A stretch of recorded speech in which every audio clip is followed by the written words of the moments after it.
चंडीगढ़ में decision making process काफ़ी लंबी है, लेंथी है और लेथार्जिक टाइप की हो गई है, क्योंकि इसका जो सिस्टम है वो इसी टाइप का चल रहा है। यहाँ पे जो एमसी में इलेक्टेड रिप्रेजेंटेटिव होते हैं उनको सिर्फ रिजोल्यूशन पास करने का ही पावर है। बाकी के वो सारे रिजोल्यूशन चंडीगढ़ एडमिनिस्ट्रेशन के पास जाते हैं, वहाँ से अगर पास होंगे तभी जाके वो लागू हो पाते हैं, उसके बिना लागू नहीं हो पाते। तो इनको वर्चुअली कोई पावर नहीं है, सिर्फ जो एडमिनिस्ट्रेशन को पावर है। अब एडमिनिस्ट्रेशन जो है यहाँ की जो यूटी है विदाउट असेंबली है, तो इसलिए यहाँ पे लेजिस्लेटिव पावर कोई नहीं है।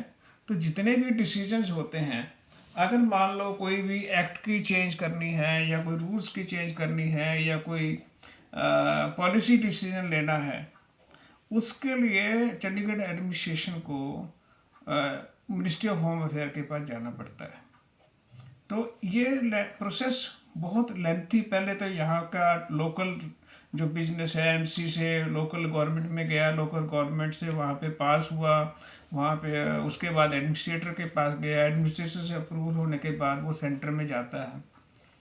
अब यहाँ पे प्रॉब्लम ये आती है कि सेंटर को उसको कन्विंस कौन करे कि ये पॉलिसी सही है, ये हमारे बेनिफिट में है, इसको कैसा ये बेनिफिट होगा हमारा, उसको कन्विंस कौन करे। अब उसके लिए ऑफिसर्स चाहिए। ऑफिसर्स की जो सिलेक्शन का प्रोसीजर है वो अपने आप में बहुत कम पसंद है, वो भी सेंट्रल गवर्नमेंट से अप्रूवल होके आएगा। उसके बाद फिर ऑफिसर्स की पोस्टिंग के लिए हमारे यहाँ पे ये डिसीजन नहीं लिया जा सकता कि कितने साल का आईएएस ऑफिसर सेक्रेटरी बन सकता है, कितने साल का कोई डिपार्टमेंट का डायरेक्टर बन सकता है। यहाँ पे देखा गया है कि कई बार नॉन आईएएस ऑफिसर्स को भी डायरेक्टर और सेक्रेटरी बनाया जाता है। तो कोई प्रोसीजर सेट प्रोसीजर नहीं हुआ। फिर जो डिसीजन मेकिंग होती है वो दिल्ली जाके होती है, तो तब तक वो दिल्ली पहुंचता है, उसके पहुंचने में महीना 2 महीने 3 महीने लग जाते हैं। कई बार तो इतना लंबा समय लग जाता है कि उसकी जो सेंस होती है, उसकी जो ज़रूरत होती है, वो भी सारी की सारी रुक जाती है। अब इससे क्या हुआ कि जब डिसीजन मेकिंग प्रोसेस इतनी लंबी होती है तो उसके बीच में चेंजेस भी आ जाते हैं। उसके बीच में कई बार इलेक्शन आ गए, कई बार टाइम बीत गया, रेजोल्यूशन का टाइम ख़त्म हो गया, कई बार नोटिफिकेशन का टाइम वो देखना पड़ता है इनको, और फिर कई बार पोस्टिंग चेंज हो जाती है, एक ऑफिसर के बजाय दूसरा आ गया। तो वहाँ पे जाके कौन करेगा। इस सारी स्लगिशनेस में क्या होता है कि जो डिसीजन मेकिंग है लोकल, वो सारा का सारा काम रुक जाता है।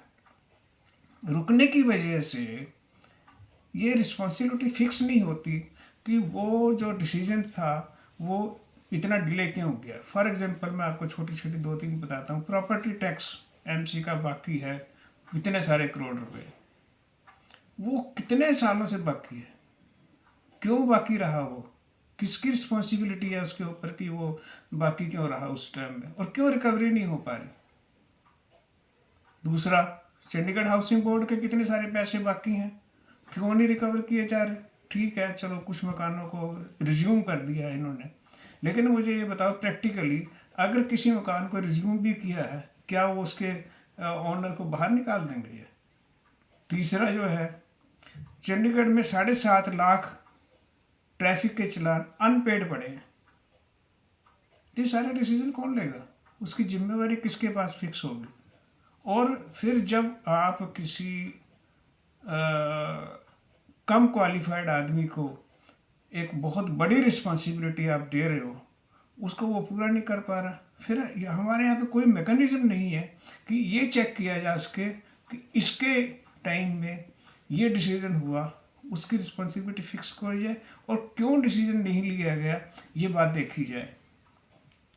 अब इसके आगे का एग्जाम्पल और देता हूँ। 2 सालों से लगातार एक्साइज में लॉस हो रहा है। 200 करोड़ रुपए का हर बार लॉस होता है। उस 100-200 करोड़ रुपए कम कमाई होने से, रेवेन्यू कम होने से चंडीगढ़ का जो बजट है वो कम हो रहा है। 100 में 100 की इस बात जो से रिवाइज्ड बजट है वो अभी तक आया नहीं है, जबकि 1 फरवरी को या फरवरी के पहले हफ्ते में सेंट्रल गवर्नमेंट का दूसरा अगले साल का बजट भी आने वाला है। तो उससे क्या हुआ कि हमारी सारी जो प्लानिंग्स हैं वो हमारी रुक गई। तो मेरा सिर्फ ये पर्पज़ ये है कि चंडीगढ़ एडमिनिस्ट्रेशन को, एडमिनिस्ट्रेटर को, सेंट्रल गवर्नमेंट को इसके बारे में सोचना चाहिए, और अगर हो सकता है तो कोई ऑब्जर्वर ऐसा लगाना चाहिए कि जो ये देख सके कि यहाँ पे काम क्या हो रहा है, जिसका फीडबैक जो है वो होम मिनिस्ट्री को मिले। होम मिनिस्ट्री में काम अगर रुक रहा है, लाइजन ऑफिसर वहाँ पे हो, जो वहाँ पे देखे कि वहाँ पे काम सही हो रहा है कि नहीं हो रहा है, यहाँ पे उसका फीडबैक दे, यहाँ से फिर उसका फिलअप करे। इस तरह की जो प्रोसेस है वो होनी चाहिए, जिससे चंडीगढ़ का जो डेवलपमेंट है, चंडीगढ़ की जो प्लान है, लॉन्ग टर्म प्लान है, वो सक्सेसफुल होंगी और उससे चंडीगढ़ का डेवलपमेंट होएगा। Thank you.